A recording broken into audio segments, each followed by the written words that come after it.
Tayo ay magpapatuloy sa ating pag-aaral sa libro ng Ikalawang Pedro, Kabanata 2, talata 4 hanggang 8. Kung maaari po ba, patayuin ko lamang po kayo muli, ating basahin ang ating talata sa araw na ito. Ikalawang Pedro, Kabanata 2, talata 4 hanggang 8. Ang version ko po ay Magandang Balita. Kaya sumunod po na lang kayo sa PowerPoint kung iba po ang version po ninyo. Verse 4. Hindi pinatawad ng Diyos ang mga anghel na nagkasala. Sila'y itinapon sa impyerno kung saan sila'y iginapos sa kadiliman upang doon hintayin ang araw ng paghuhukom. Dahil sa kasalanan ng tao noong unang panahon, ginunaw ng Diyos ang daigdig sa pamamagitan ng baha. Wala siyang iniligtas maliban kay Noe na nangaral tungkol sa matuwid na pamumuhay at ang 7 niyang kasama. Sinumpa at tinupok ng Diyos ang mga lunsod ng Sodoma at Gomora upang maging babala sa masasama tungkol sa kanilang kasasapitan. Ngunit iniligtas ng Diyos si Lot, isang taong matuwid na lubhang namighati dahil sa mga kahalayang ginagawa ng masasama noong panahon niya. Naghihirap ang kalooban ng matuwid na taong ito sa kasamaang nasasaksihan niya araw-araw habang siya'y nakatira doon. Tayo po ay magdasal. Diyos Amang makapangyarihan, pinupuri ka namin dahil alam namin kayo ang may hawak ng lahat, kayo ang may kapangyarihan sa lahat. Panginoon, maraming salamat muli sa araw na ito. Salamat, Panginoon, sa pananambahan na ibinigay po ninyo sa hapon na ito. Aming dasal, Panginoon, na sa aming pag-aaral, sa aming pagsamba, buksan po ninyo ang aming mata. Buksan po ninyo ang aming mga puso. Buksan ninyo ang aming mga tainga na tunay naming maintindihan ang mga pag-aaral na ito. Tunay naming makita ang mga katotohanan dito. At nang sa gayon na aming maisabuhay ito at sa inyong pagpapala, aming maibahagi sa iba ito ng buong katapatan. Panginoon, ako'y nananalangin na ako'y maging tapat lamang sa iyong banal na salita. Ang lahat ng ito'y dinarasal namin sa ngalan ng inyong anak, Panginoong Jesus. Amen. Magsiupo po tayong lahat.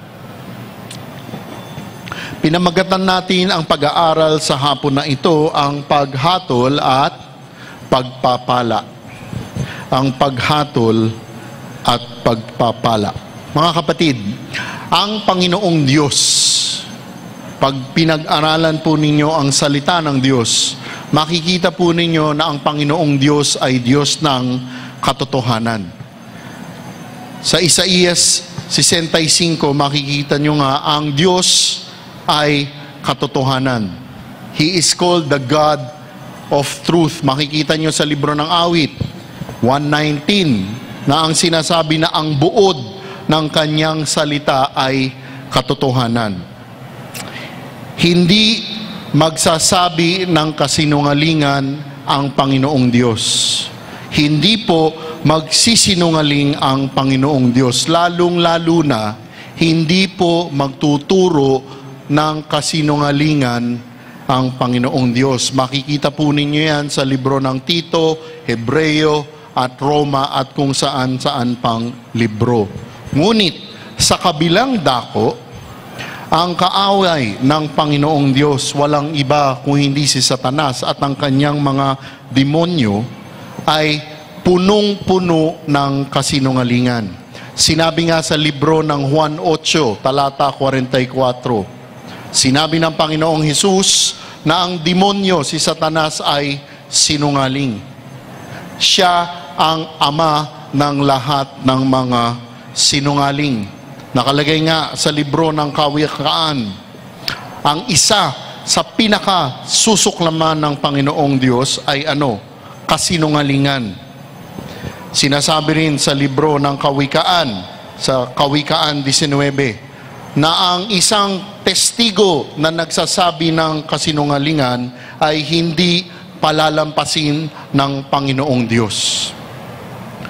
Gusto ko nga ang sinabi ng isang komentaryo na pastor ukol sa pag-aaral natin sa hapon na ito. Pakinggan po ninyo mabuti ang sinabi niya. Galit ang Panginoong Diyos sa mga sinungaling. Ngunit, ang magsabi ng sinungaling ay kakaiba sa isang tao na nagtuturo ng kasinungalingan. Naintindihan ninyo? Galit ang Diyos sa sinungaling, ngunit mas kinasusuklaman niya ang isang tao na nagtuturo ng kasinungalingan at ginagawa niyang katotohanan. To teach lies as truth is so bad.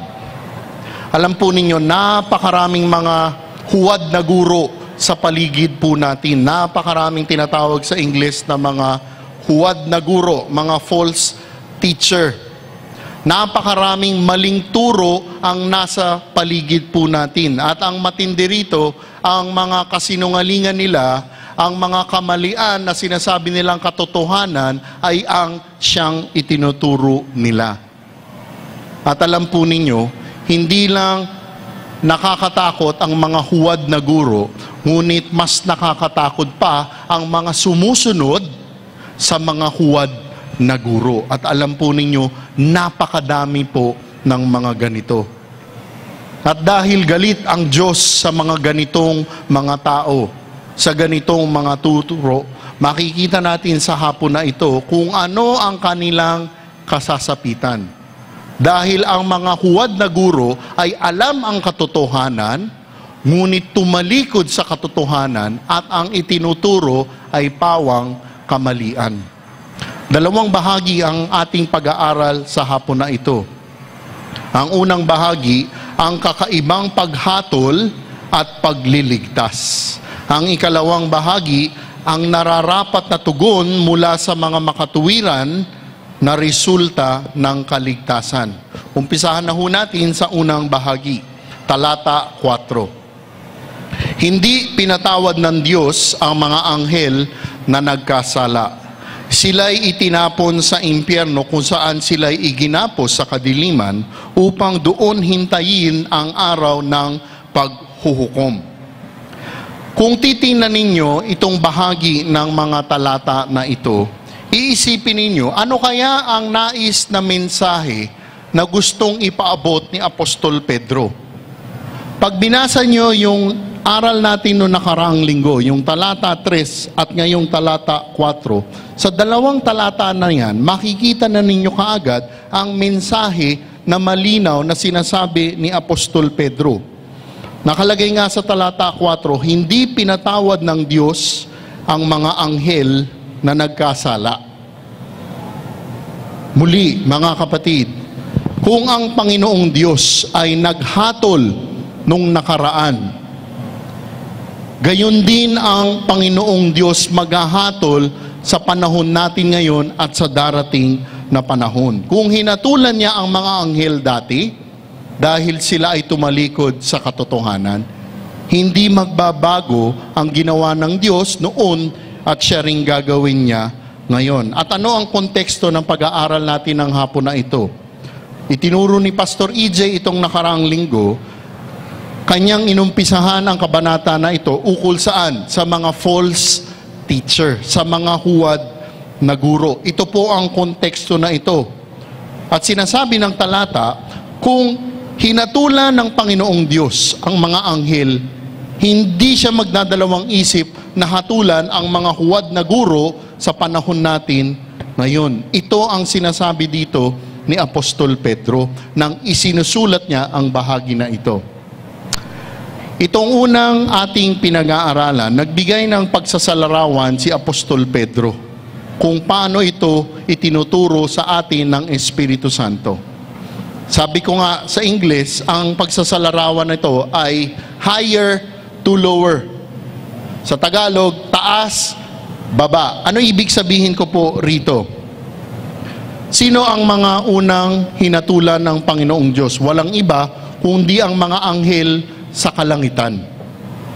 At ang pinag-uusapan natin na konteksto itong mga linggo na ito Sino ang siya ring hahatulan ng Panginoong Diyos? Walang iba kung hindi ang mga huwad na guro sa lupa na ito. Kung hinatulan niya ang mga nasa kalangitan, gayon din ang gagawin ng Panginoong Diyos sa mga huwad na guro sa lupa na ito. Alam niyo po ba na ang mga anghel ay walang pagkakataon na sila ay maliligtas? Alam niyo po ba yun? Kapag ang isang anghel ay nagkasala, wala na ho silang paraan para sa kaligtasan. Automatic ang paghusga sa kanila ay tapos na. Wala silang sinasabing katulad sa atin na kaligtasan. Wala silang tagapagligtas. Ngunit tayong mga tao, sa pagpapala ng Diyos, ay nagbigay pa ng paraan para tayo ay makakamit ng kaligtasan. At ang nakalulungkot, datapwat sa katotohanan na ito, napakaparami pa ring mga huwad na guro na tumatalikod sa katotohanan na sinasabi po dito. Maraming mga huwad na guro, datapwat alam na nila ang katotohanan na ito, ay tumatalikod sila at itinuturo pa ang mga mali na alaman naman nila na mali. Sila ay nagtuturo ng kasinungalingan.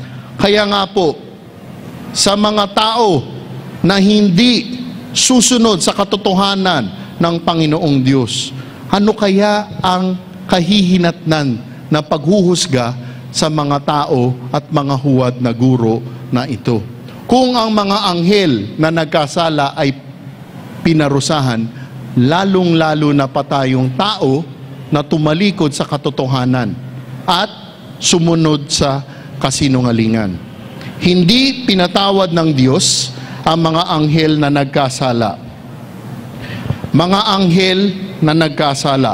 Alam po ninyo, ito ang isa sa mga katotohanan sa salita ng Diyos na pag-iisipin mo, ang hirap intindihin, ang hirap arukin. Di ba? Mga anghel na nagkasala. Hindi natin alam kung paano eksakto nangyari ito. Hindi natin alam paano kung kailanman nangyari ito. Ngunit ang alam natin na ang mga anghel ay nilalang din ng Panginoong Diyos. Sila rin ay mga ginawa katulad nating tao. Alam natin na mga anghel na ito ay patuloy na nagpupuri at nagsasamba at nagsisilbi sa Panginoong Diyos ngayon sa kalangitan.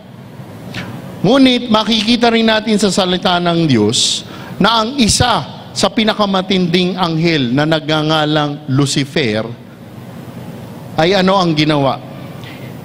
Isang araw itong si Lucifer ay naisipan na kunin ang kapangyarihan ng Panginoong Diyos. Hindi siya naging kontento na maging mas mababa sa Panginoong Diyos. Kaya't ano ang ginawa niya? Siya ay nag-umpisa ng himagsikan sa kalangitan. Nagkudita itong si Lucifer na ito sa kalangitan. At ang matindi pa sa katotohanan na ito, nakalagay sa libro ng Pahayag 12, 1/3 ng mga anghel sa langit ay sumama kay Lucifer. Hindi natin alam kung gaano karami ang anghel sa langit. Ngunit 1/3, ano ibig sabihin ng 1/3? Kung may 1 bilyong anghel, ang sumunod sa kanya ay hindi bababa sa 350 million na anghel. Ganon kadami ang mga anghel ng sumunod kay Lucifer. At ang mga anghel, pati ang kanilang pinuno na si Lucifer, ay binigyan kaagad ng paghahatol at paghuhusga. Ito ang tinatawag natin sa mga panahon na ito na mga demonyo. Sa Ingles, ang tawag dito mga fallen angels. Ito yung mga masasamang mga espiritu. Ngayon, sa talata na ito, ang binabanggit na anghel na nagkasala, sino kaya ang mga anghel na ito?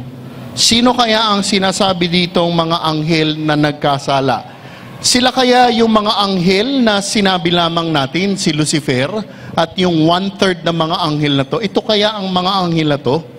Pag tinignan ninyo ang talata 4, mga kapatid, hindi po maaari na ang mga anghel na nagkasala na ito ay tumutukoy sa pagrebelde ni Satanas at ang mga kanyang mga anghel. Hindi maaaring sila ang tinutukoy sa talata 4. Bakit? Ang mga anghel na nagkasala na nakasulat sa talata 4 ay nasaan ngayon? Nasa impyerno. Sila ay nakagapos sa kadiliman. Ang sinasabi sa talata 4 ay mga anghel na nagkasala na ngayon ay nasa impyerno, nakagapos sa kadiliman. Kung inyong aalalahanin ang itinuro ni Pastor EJ mga ilang linggo na ang nakaraan, yung tinatawag niya na demonology, naalala niyo yun? Diba? Nagbigay siya ng short course on demonology. Ang mga demonyo ay may dalawang mga kategorya. May mga demonyo na ngayon nakakawala. At may mga demonyo na pagala-gala. Hindi ko alam dito, no? Ang hirap pa nagsasalita ka, rinig ka hanggang labas, di ba? May mga demonyo na nakakulong ngayon. At may mga demonyo na pagala-gala. Alam po ninyo, yung mga orihinal na nagkasala, si Lucifer, si Satanas, at ang kanyang mga kampon na demonyo, nang sila ay nagkasala, ano ang ginawa ng Panginoong Diyos sa kanila? Ayon sa libro ng Pahayag 12, talata 4, sila ay itinapon dito sa mundo. Kaya nga sila ang mga demonyo pagala-gala dito sa mundo. Ang mga demonyo na ito ay pagala-gala, pakalat-kalat. Ito yung sinasabi sa libro rin ng unang Pedro na parang silang mga leon na nag-aabang kainin ang mga Kristiyano. Ito yung mga tinatawag sa Ingles na mga unbound demons. At dahil ang mga demonyo na yan, si Lucifer at ang mga 1/3 ng mga demonyo ay pagala-gala, hindi po pwede sila ang mga demonyo na tinutukoy sa talata 4 na ito. Kaya nga ating tatanungin, sino kaya ang mga demonyo na sinasabi dito? Bago tayo pumasok dyan, tingnan nyo yung mga salita na nakalagay sa talata. Yung talata, sila'y itinapon sa impyerno. Okay, ang mga anghel na nagkasala na to ay itinapon sa impyerno. Yung sila'y tinapon sa impyerno, sa salitang Greko, isang salita lang po yun. Anong salita sa salitang Greko yung sila'y itinapon sa impyerno? Sa Greko, ito ay tartaroo. Ang mga anghel na nagkasala na to ay itinapon sa tartaroo. Yung tartareo na salitang Greko, pag tinranslate mo sa English, ay hell. Sa Tagalog, impyerno. Ngayon, dahil nung isinulat ito ni Apostol Pedro, maging sa panahon natin ngayon, wala pa namang tao na nagpunta sa impyerno at bumalik dito sa ating mundo. Wala pa hong ganon. Huwag kayong maniniwala kung may isang tao na nagsabing namatay, napunta sa impyerno at nabuhay muli. Kasinungalingan po iyon dahil wala pong ganon na mangyayari po. Pag nasa impyerno ka na, sa impyerno ka na. Wala nang balikan, wala nang solian. At nung panahon ni Apostol Pedro, dahil wala pang ang pumunta sa impyerno at nakabalik, kailangan isulat ni Apostol Pedro ang isang katotohanan upang kanilang ito ay maintindihan.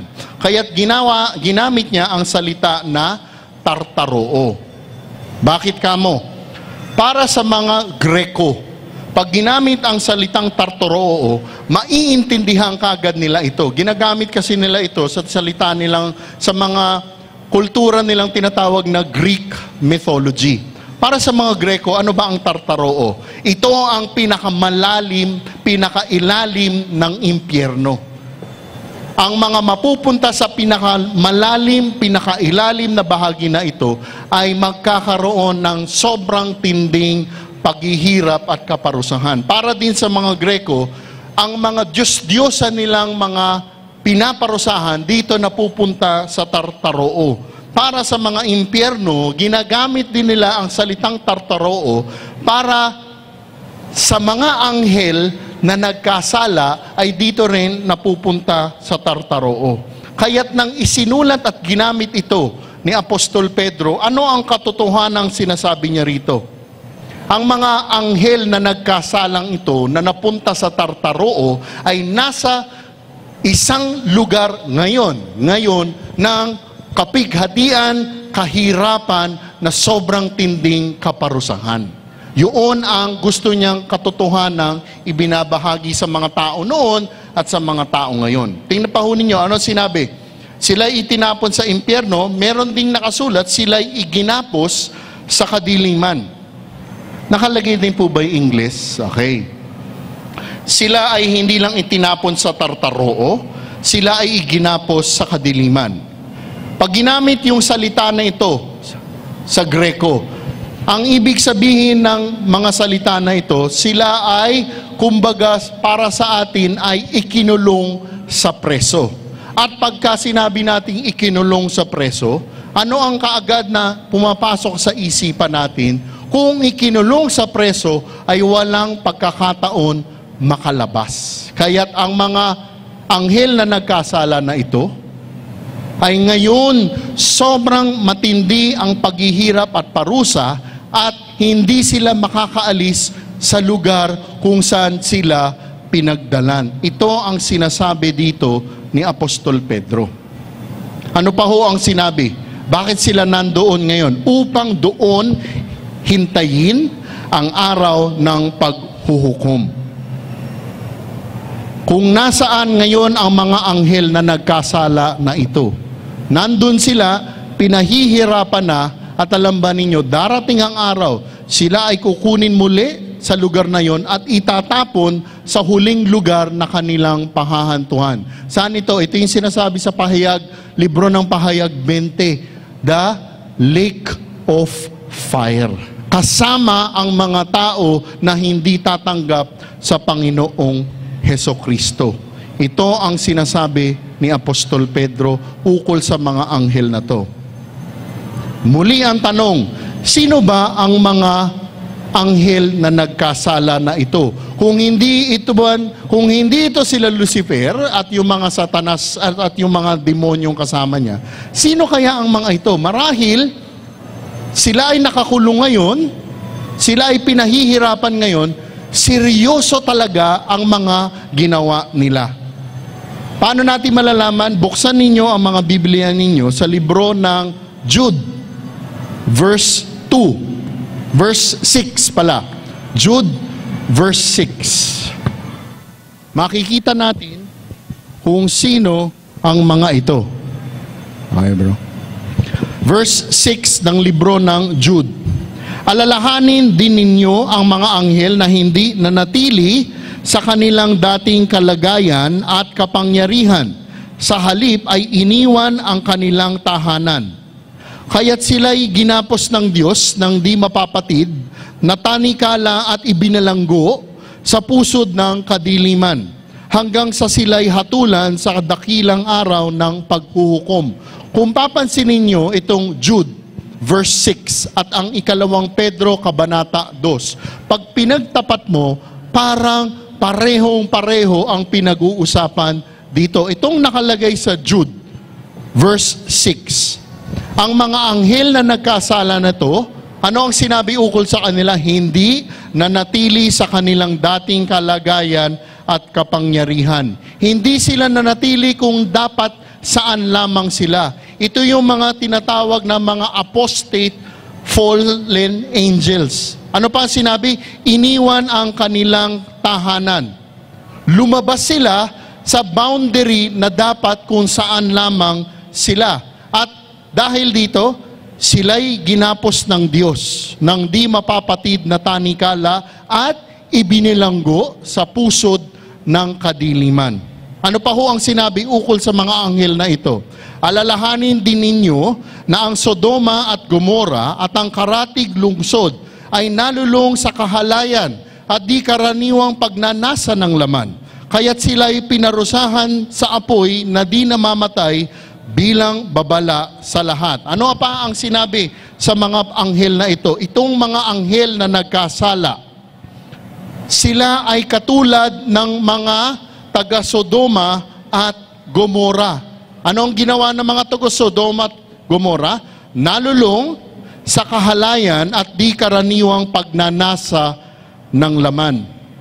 Kaya't kung anuman ang ginawa ng mga anghel na nagkasala na ito ay kahawig, kapareho ng mga Sodoma at Gomora. Ano po bang kahalayan ang ginawa ng mga taga-Sodom at Gomora? Ano ang di pangkaraniwang pagnanasa ng laman ang ginawa ng mga taga-Sodoma at Gomora? Naalala po ba niyo yung aral na iyon? Anong ginawa ng mga taga-Sodom at Gomora?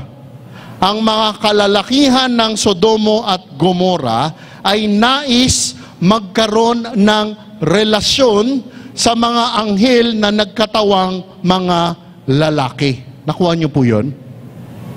Ang mga taga-Sodoma at Gomora ay nais magkaroon ng relasyon sa mga anghel na nagkatawang lalaki. Ang mga taga-Sodoma at Gomora ay mga homosexual. Sa lingwahe natin, sila ay mga bakla. At dahil nga sa ginawa ng mga taga-Sodoma at Gomora, sila ay pinarusahan ng Panginoong Diyos. At makikita natin yan sa aral natin mamaya. Ito ang ginawa ng mga taga-Sodom at Gomora. At ang ginawa ng mga anghel na nagkasala ay kahawig at kapareho ng ginawa ng mga taga-Sodom at Gomora. Paano ba ito ginawa ng mga anghel na ito? Tingnan niyo sa libro ng Henesis 6, talata 1 hanggang 2. Makikita natin kung paano ginawa ito ng mga anghel na nagkasala na ito.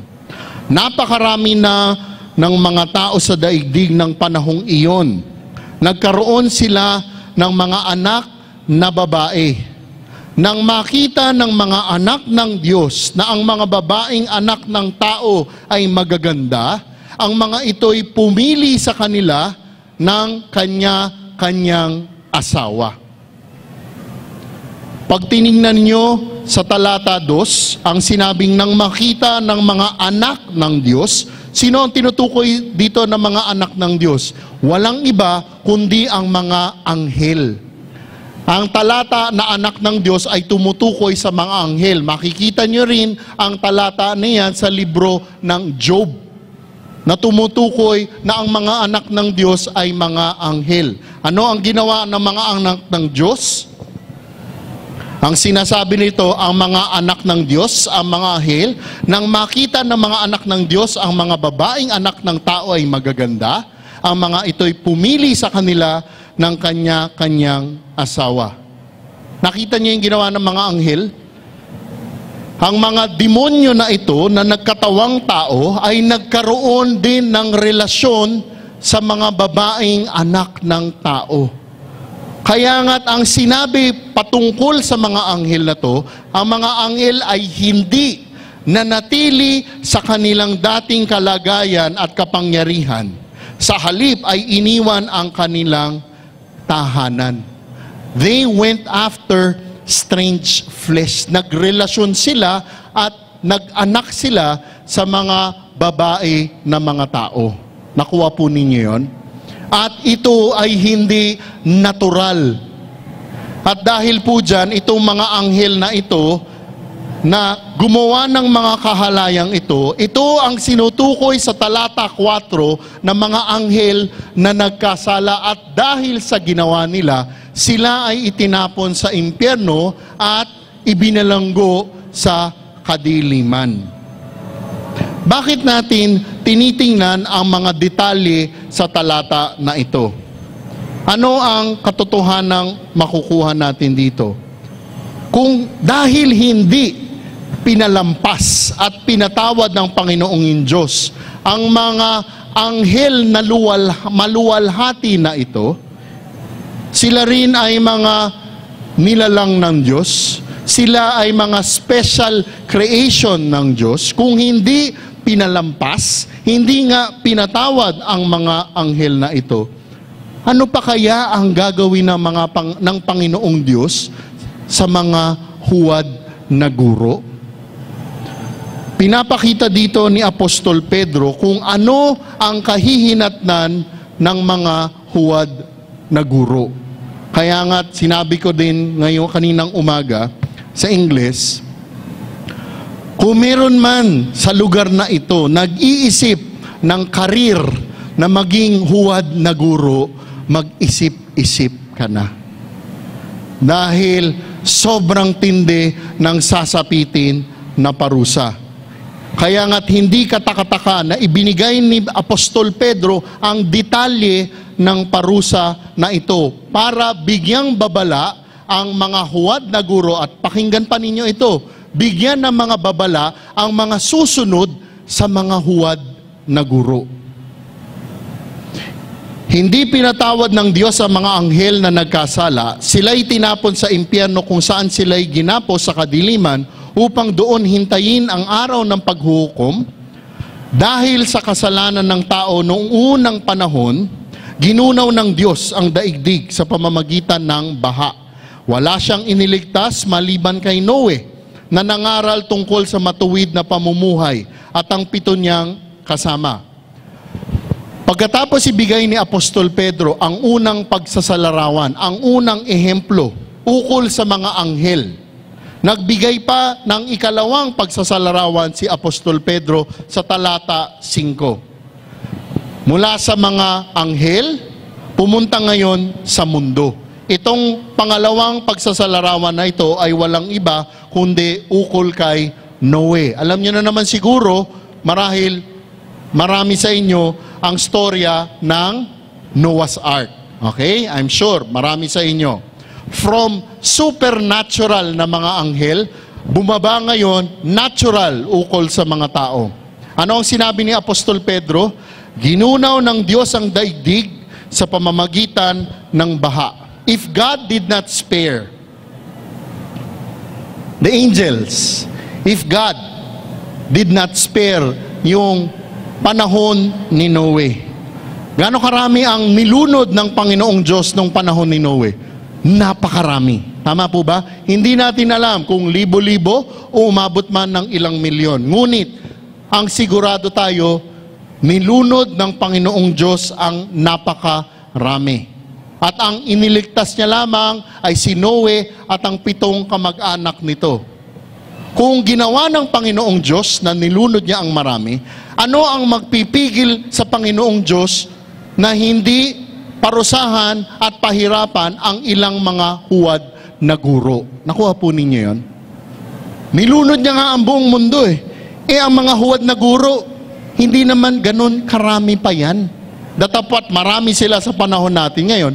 Marahil hindi ganun karami ang mga huwad na guro katulad nung panahon ni Noe. Ang tanong, ano ba ang tinutukoy dito sa libro ng Henesis ukol kay Noe? Balik tanaw po tayo dito. Buksan ninyo sa Henesis 6, talata 5 hanggang 8. Nakita ni Yahweh na laganap na ang kasamaan ng tao sa daigdig, at puro kasamaan na lamang ang palagiang nasa isip na ito. Mula dito sa libro ng Henesis 6, makikita natin na hindi lamang yung mga anghel ang napakasama. Ngunit makikita rin natin dito na ang kasamaan sa tao ay talaga ng sobrang tindi. Dahil sinasabi mismo ng talata natin sa Henesis 6, laganap na ang kasamaan ng tao sa daigdig at puro kasamaan na lamang ang palagiang nasa isip nito. Nakita niyo yun? Yung sinasabi dito sa Henesis 6, kung gaano kasama na ang tao noon, walang laman ang isip niya kung hindi kasuklaman. Parang panahon na yata natin ngayon. No? Nakakatakot, no?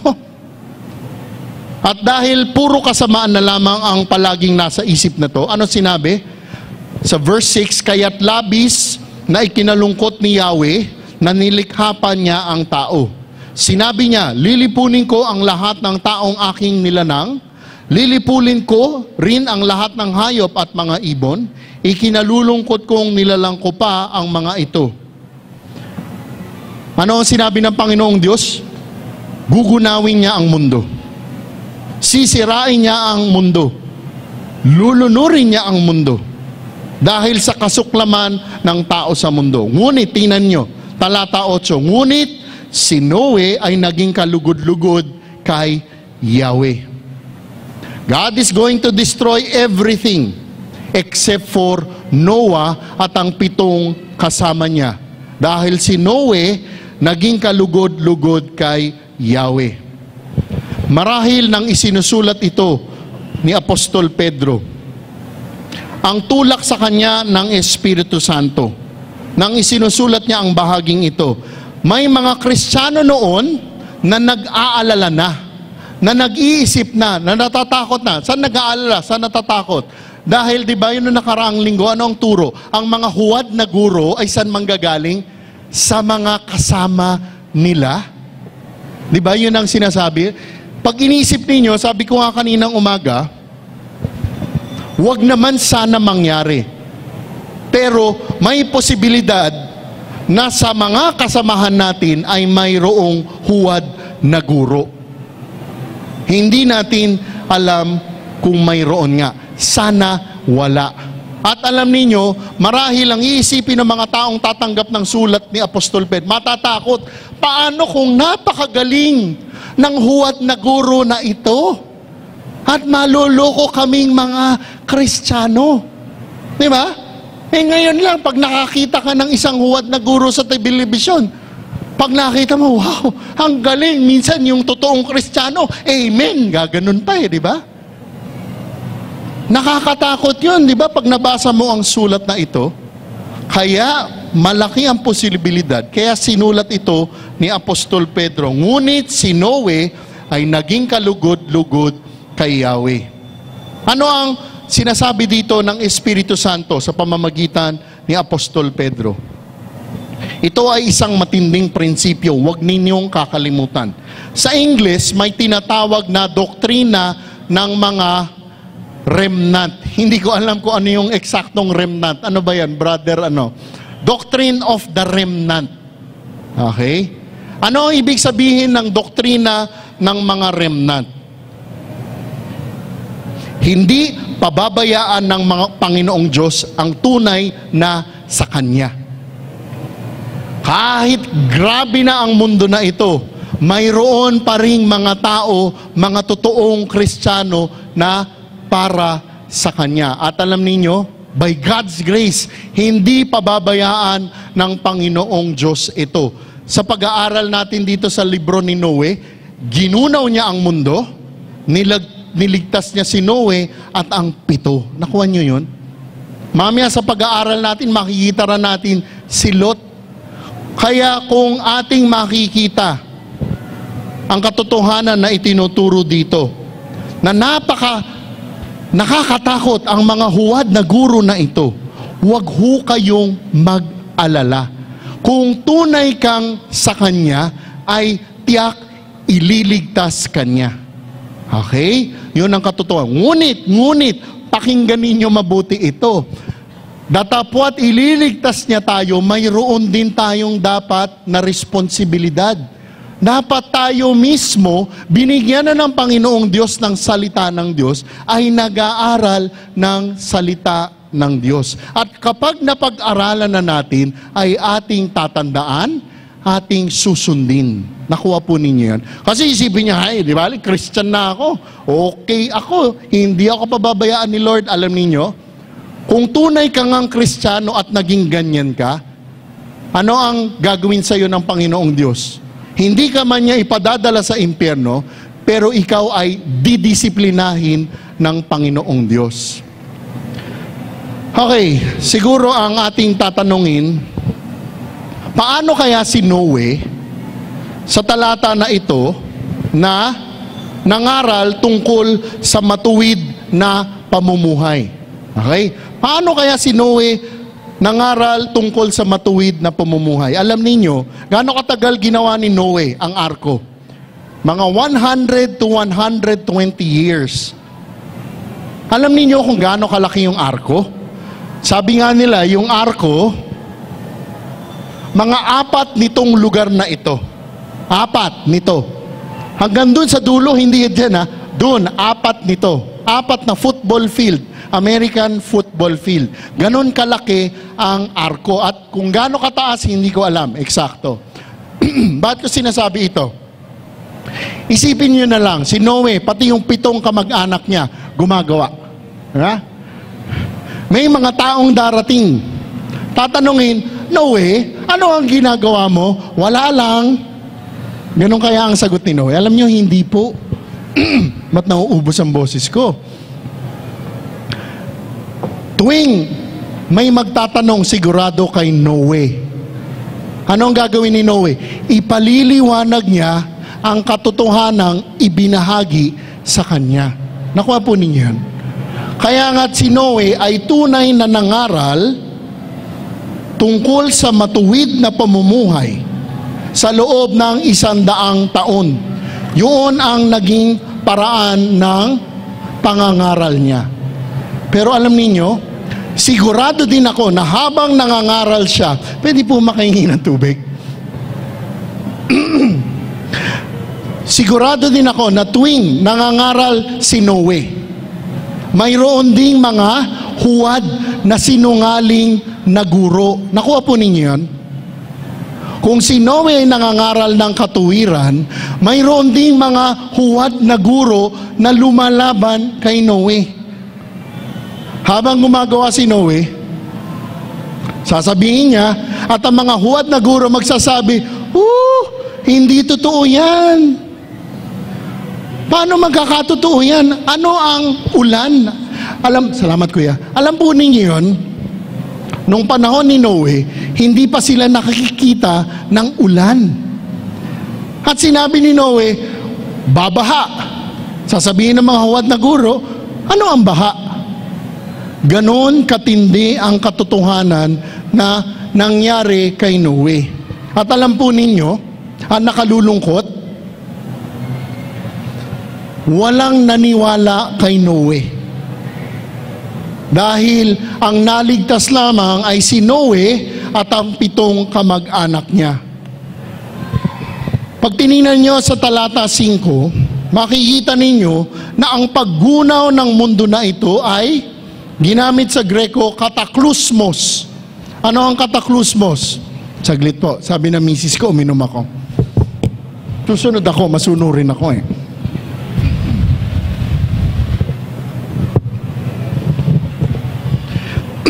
Ang baha na nangyari sa panahon ni Noe ay universal flood. Buong mundo ang ginunaw ng Panginoong Diyos. Ngayon, dahil hindi nagdalawang isip ang Panginoong Diyos na gunawin ang mundo, sa tingin ninyo, magdadalawang isip ang Panginoong Diyos, pahirapan, parusahan ang ilang mga huwad na guro. Matapos ibigay ni Apostol Pedro ang pagsasalarawan ukol sa mga anghel. Matapos ibigay ni Apostol Pedro ang pagsasalarawan ukol kay Noe, nagbigay pa siya ng 3 pagsasalarawan ukol sa katotohanan na ito. Saan nanggaling ang pagsasalarawan na ibinigay ni Apostol Pedro? Walang iba kung hindi sa libro muli ng Henesis. Bakit sa tingin nyo sa libro ulit ng Henesis nagbigay si Apostol Pedro ng halimbawa at pagsasalarawan? Bakit sa tingin ninyo? Para ipakita sa mga tao noon at sa mga tao ngayon na ang katotohanang kaparusahan ay hindi bago. Hindi ito isang kaparusahan na nangyari lamang itong mga bagong panahon na ito. Hindi nag-umpisa pa ito sa pag-umpisa ng mundo. Hindi ito bago. At sino ang binigay niyang pagsasalarawan? Verse 6. Sinumpa at tinupok ng Diyos ang mga lungsod ng Sodoma at Gomora upang maging babala sa masasama tungkol sa kanilang kasasapitan. From fallen angels to the ancient world to Sodom and Gomorrah. From celestial, sa kalangitan, to global, to local. Nakuha niyo yun? Langit, buong mundo, Tapos pumunta sa isang lugar. Anong isang katotohanan matututunan natin dito? Alam ninyo, ang mga huwad na guro ay nakakalat sa buong mundo. Nakakalat maging dito sa lugar po na kinauupuan natin na sana nga hindi magkatotoo sa atin dito. Ganon katindi ang katotohanan na ito. Itong mga talata na ibinigay sa atin, ang mga huwad na guro, datapwat alam na nila ang katotohanan, ngunit tinalikuran ang katotohanan at nagturo ng kasinungalingan, ay kang kasasapitan ay tiyak na kapahamakan. Nagbigay si Apostol Pedro ng dalawang halimbawa. Sodom and Gomorrah. Pag tinignan niyo, nakalagay sa Genesis 13, ang Sodom at Gomorrah ay isang lugar na napakaganda. Ito ay nasa isang lambak, valley. Pag tinignan ninyo nga sa libro ng Deuteronomio 29, hindi lang Sodom at Gomorrah ang kasama. May dalawa pa hong lugar, Adma at Zeboim. Ngunit ang binanggit na Sodom at Gomorrah, marahil ito yung mga malalaking syudad sa rehiyon na ito. Ano sinabi ng talata? Sinumpa at tinupok ng Diyos ang mga lungsod ng Sodoma at Gomorrah. Ito ay sinunog niya hanggang maging abo. Ang kwento na ito ay katulad ng pagbaha nung panahon ni Noe. Total devastation, patay lahat. Ngunit ang kakaibahan ng Sodoma at Gomorrah, ito ay nangyari lamang sa rehiyon na ito. At alam po ninyo, kung gaano katindi ang nangyari sa Sodom at Gomorrah, ginagawa ng mga siyentista ngayon, ng mga history writers na hanapin ang Sodom at Gomorrah. Alam niyo hindi nila mahanap kung saan ang Sodom at Gomorrah. Kahit anong sabi nila, nasa Dead Sea, wala. Punta sila dito, wala. Punta sila dito, wala. Hindi nila mahanap ang Sodom at Gomorrah. Ganon katindi ang parusa na sinapit ng Sodom at Gomorrah, na sinunog talaga ng Panginoong Diyos ito hanggang maging abo. At bakit nangyari ito sa mga taga Sodom at Gomorrah? Walang iba dahil tinalikuran nila ang katotohanang alam na talaga nila. Siguro tatanungin nyo, ano ang paraan para malaman ng Sodom at Gomorrah ang katotohanan? Di ba? May chance ba talaga silang malaman ito? Pag tiningnan ninyo mabuti, tinuro na rin ni Pastor EJ ito. Alam nyo ba, nang nangyari ang pagsudog sa Sodom at Gomorrah, ay hindi ito nalalayo sa panahon ni Noe. Ma-fresh pa sa isipan nila ang nangyari sa baha nung panahon ni Noe.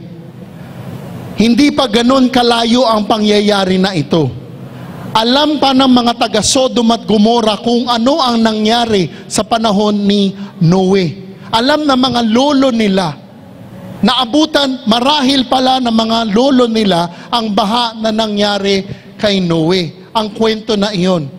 Ngunit kahit alam nila ano ang nangyari sa kanila, patuloy pa rin sila na gumawa ng masasama.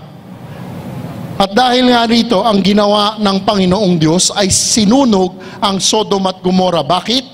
Upang maging babala sa masasama tungkol sa kanilang kasasapitan. Kasi tayong tao, makakalimutin? Tama po ba? We are so forgetful. Pagkatapos tayo disiplinahin ng Panginoong Diyos, di ba sabihin ng Lord, sorry okay, bigyan mo ng isang araw, balik na naman. Di po ba? Ganun tayo Kahit ganong katindi na ang nangyari sa atin. Kaya nga kung hindi dahil sa pagpapala ng Diyos, talagang lagot na tayo. Tingnan nga natin ang detalye na nangyari sa Sodom at Gomorrah. Importante na makita natin ito. Buksan ninyo ang mga Biblia sa Genesis 19. Ito ang kwento sa Sodom at Gomorrah. Nang gabing dumating sa Sodoma ang dalawang anghel, nakaupo si Lot sa may pintuan ng lungsod. Pagkakita sa kanila, tumayo si Lot at sinalubong nila. Nagpatira pa siya sa harapan ng mga anghel. Dumating ang dalawang anghel, nakaupo si Lot, nakita niya ang anghel. Ano ginawa niya? Mga Ginoo, wika niya, inaanyayahan ko po kayo sa amin. Doon na kayo maghugas ng paa at magpalipas ng gabi. Bukas na ng umaga kayo magpatuloy sa paglalakbay. Nakita ni Lot na ang mga dumating na to ay mga anghel na nagkatawang tao na lalaki. At sabi ni Lot, doon na siya sa bahay niya. Okay? Ngunit sumagot sila, huwag na. Dito na lang kami sa lansangan magpapalipas ng gabi. Nang sinabi ito sa kanya ng dalawang anghel, alam ni Lot na hindi magandang ideya ang sinabi ng dalawang anghel. Bakit niya sinabi ito? Dahil kilala niya ang mga taga Sodoma, kilala niya ang mga taga Gomora. Alam niya kung gaano kalaswa ang mga tao dito. Anong ginawa ni Lot? Ngunit pinilit niya ang mga ito, kaya sumama na rin sila sa kanya. Nagluto si Lot ng tinapay na walang pampaalsa. Naghanda ng masarap na hapunan at kumain sila. Kaya't ang dalawang anghel ay sumunod kay Lot at kumain sila sa pagkaing inahanda ni Lot. Ano pa sinabi? Nang matutulog na sila, pinaligiran ng mga lalaking taga-Sodoma ang kanyang bahay. Lahat ng kalalakihan sa lungsod, bata at matanda ay naroon. Nakita niyo kung anong nangyayari ngayon dito? Sino ang sinabing pumunta sa bahay ni Lot? Mga lalaking taga-Sodoma. Lahat ng kalalakihan sa lungsod, bata at matanda ay naroon. Wow, ang tindi nito, no? Ano ang sinabi ukol sa mga kalalakihan na to? Tingnan nyo, verse 5. Pasigaw nilang tinanong si Lot, nasaan ang mga panauhin mong lalaki? Ilabas mo't makikipagtalik kami sa kanila. Nakuha niyo po yun? Sino yung mga pumunta?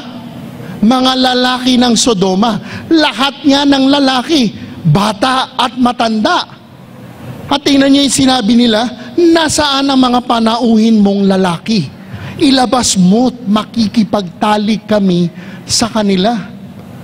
Wow, grabe. Itong mga taga-Sodomang lalaking binabanggit dito, mga homosexual, mga bakla. Ganon katindi, at hindi lang basta sila, ilan lang hindi isa, dalawa, tatlo ang sinabi, kalalakihan ng Sodoma. At hindi lang basta yung mga kalalakihan, tingnan ninyo to, bata at matanda. No, iniisip ko, oh, grabe, bata. Tapos lolo na bakla. Kakaiba po talaga ang kwento rito. At ano nangyari? Lumabas si Lot at isinara ang pinto. Sinabi niya sa mga tao, huwag mga kaibigan, napakasama na gagawin ninyong iyan. Ako'y may 2 anak na dalaga. Sila na lang ang ibibigay ko sa inyo at gawin ninyo sa kanila ang gusto ninyo. Huwag lamang ninyong galawin ang mga lalaking ito. Mga panauhin ko sila at dapat ko silang ingatan. Okay. Makinig kayo mabuti. Lahat tayo ay sasang-ayon na ang ginawa ni Lot ay isang kakaibang sinabi niya. Sabi ko nga sa English, what Lot did was really foolish. Okay? Talagang hindi maganda ang sinabi ni Lot. Ngunit tingnan ninyo mabuti ang nangyari dito. Verse 9, ngunit sumigaw sila, huwag kang makialam, dayuhan, sino kang magtuturo sa amin ng aming gagawin? Tumabi ka kung ayaw mong masaktan ng higit kaysa kanila. Itinulak nila si Lot at tinangkang wasakin ang pinto. Ang tindi na. Talagang itong mga taga-Sodoma, walang kaduda-duda ay mga homosexual. Kahit ano pang sinabi ni Lot, ay ang gusto ng mga taga-Sodoma na ito ay ang mga anghel na nagkatawang lalaki. Kaya't ano ang nangyari? Ngunit, hinaltak siya ng kanyang mga panauhin. Hinaltak si Lot ng mga anghel, papasok at isinara ang pinto. But the men, ano tingnan nyo di ba? Hinaltak siya. Ano ang nangyari? Pagkatapos, binulag nila ang mga tao sa labas, kaya't hindi makita ng mga ito ang pinto. Ano ginawa ng mga anghel? Binulag ang mga lalaki na gustong makipagrelasyon sa mga anghel. Binulag yung mga homosexual, yung mga bakla. Ano nangyari? Yung mga lalaki ba ay nagsisi nang sila ay binulag at hindi nila makita ang pinto? Ano ang sinabi nangyari? Ito yung nakalagay sa Ingles. They struck the men who were at the doorway of the house with blindness, both small and great, so that they wearied themselves trying to find the doorway. Kahit bulag na sila, nagrepent ba sila? Hindi. Bulag na, nagpupumilit pa sa kasalanan nila. Gusto pa rin nila. Alam mo yung bulag na, nasa na yung mga lalaki na yan. Ganon yung mga taga Sodoma. Isipin niyo kung gaano katindi talaga ang kasamaan ng mga taga Sodoma na ito. Kaya nga't mga kapatid, binigyan tayo dito ng malinaw na mga pagsasalarawan ng Panginoong Diyos sa pamamagitan ni Apostol Pedro. Hindi natin alam kung gaano kasama pa ang taga Sodoma. Ngunit, sa mga talata na ito, makikita natin ang kasamaan na ginagawa nila. Kaya nga't pagdating sa 2 Pedro, Kabanata 2, talata 6, ano sinabi? Sinumpa at tinupok ng Diyos ang mga lungsod ng Sodoma at Gomora upang maging babala sa masasama tungkol sa kanilang kasasapitan. Tayo talaga ay mapapaisip. Pansinin ninyo, anong ginawa dito ng Espiritu Santo? Itinapat ng Espiritu Santo ang mga huwad na guro sa mga masasamang anghel. Itinapat ang mga huwad na guro sa mga panahon ng masasama ni Noe. Itinapat ang mga huwad na guro sa mga taga Sodoma at Gomora. Mga kapatid, ganun katindi ang pagtingin ng Panginoong Diyos sa mga huwad na guro, sa mga guro na magtuturo ng hindi katotohanan. At ang kanilang kasasapitan ay walang kakaibang kahirapan.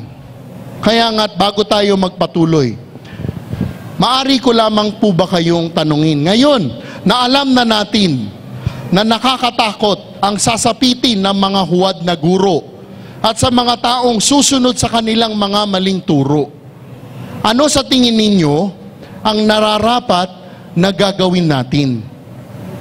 What do you think should we pray? What do you think should we do?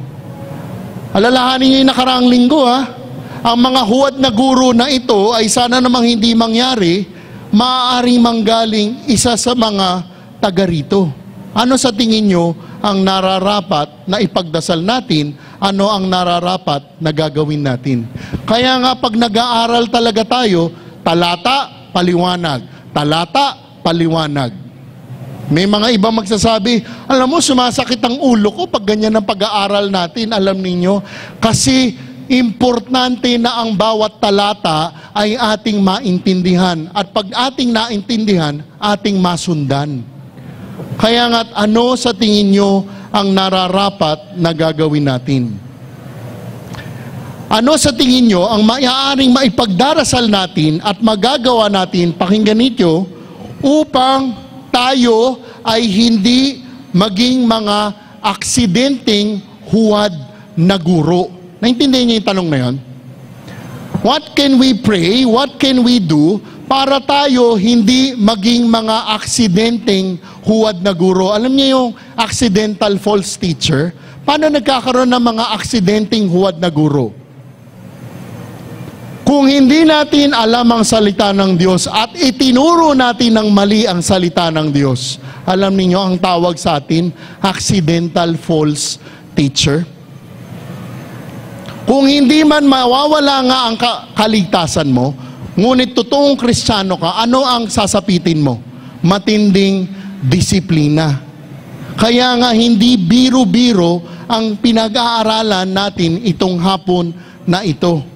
Kaya nga't mga kapatid, talagang ating pagdasal, Lord, sana talagang maintindihan ko at maituro ko ng tapat ang banal na salita mo. Pumunta tayo sa ikalawang bahagi. Ang nararapat na tugon mula sa mga makatwiran na resulta ng kaligtasan. Muli, sa pag-udyok ng Espiritu Santo kay Apostol Pedro, inulit ni Apostol Pedro ang sinabi niyang katotohanan kanina. Tingnan ninyo to.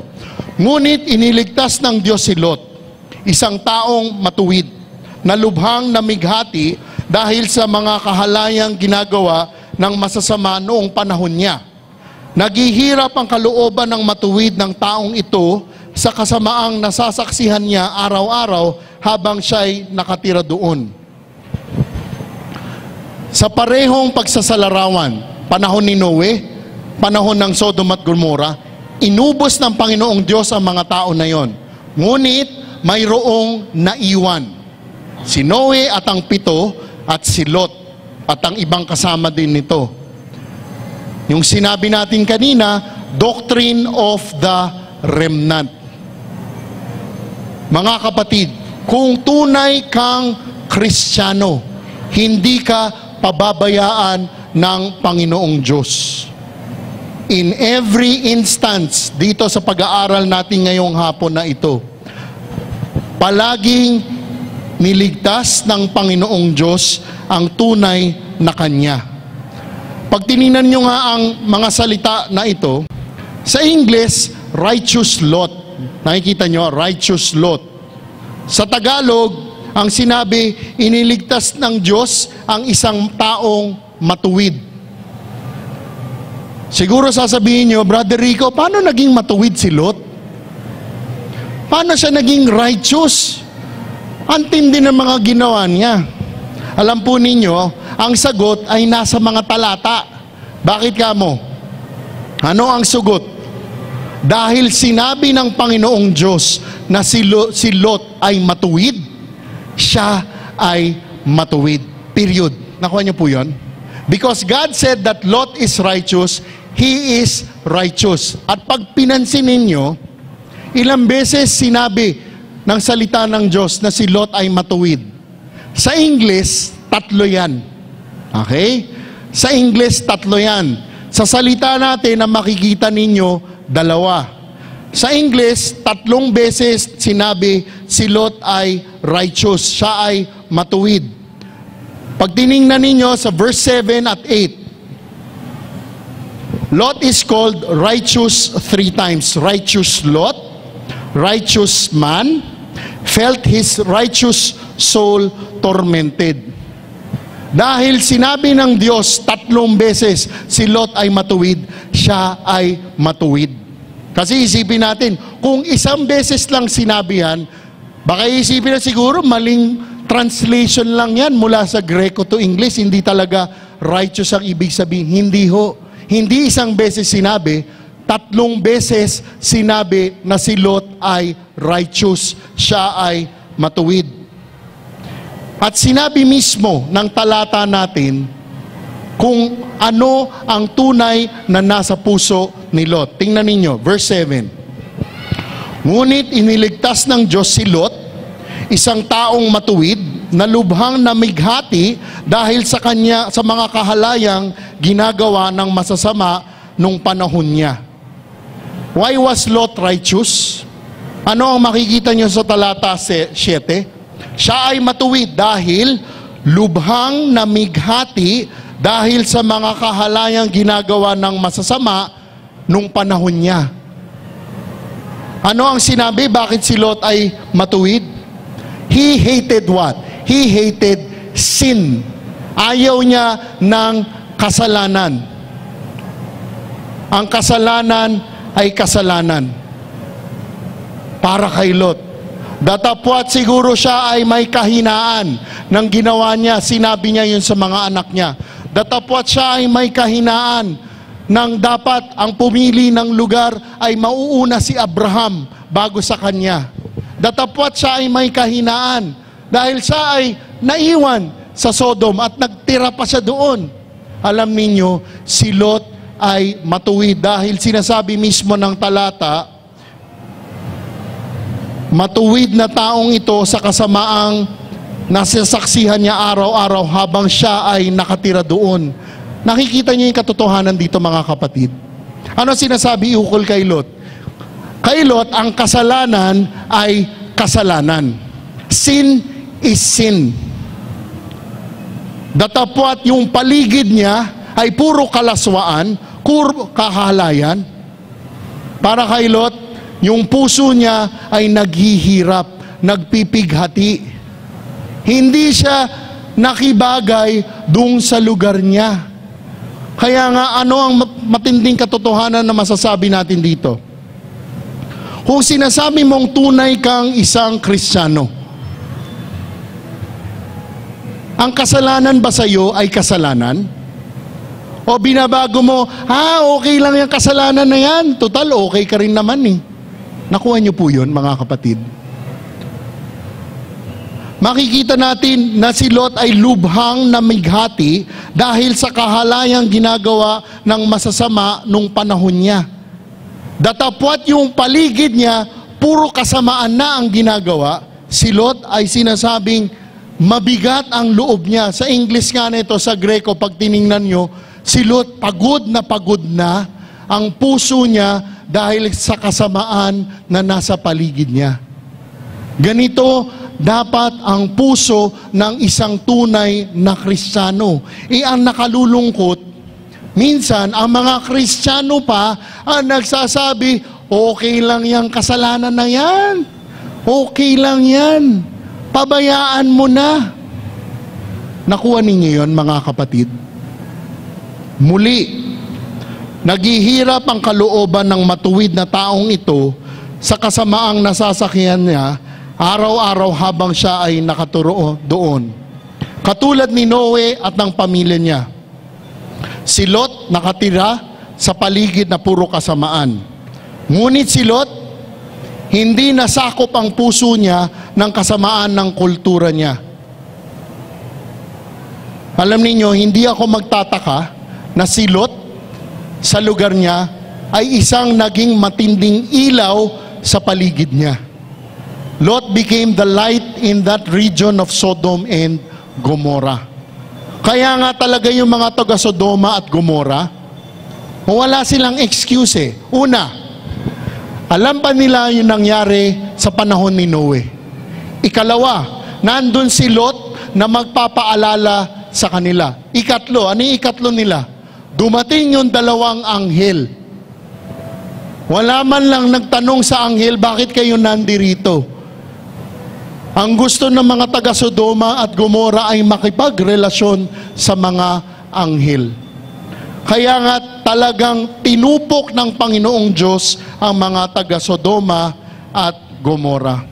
At ano ang ginawa ng Panginoong Diyos kay Lot? God was gracious to him. God saved Lot from destruction. Di ba nung palabas na si Lot, ano ang nangyari? Sinabi ng mga anghel, huwag kang tatalikod. Hindi siya tumalikod. Wala kayong makikita, dumiretso lamang siya. Ang kinalulungkot niya doon, may tumalikod. Ano nangyari? Naging abo.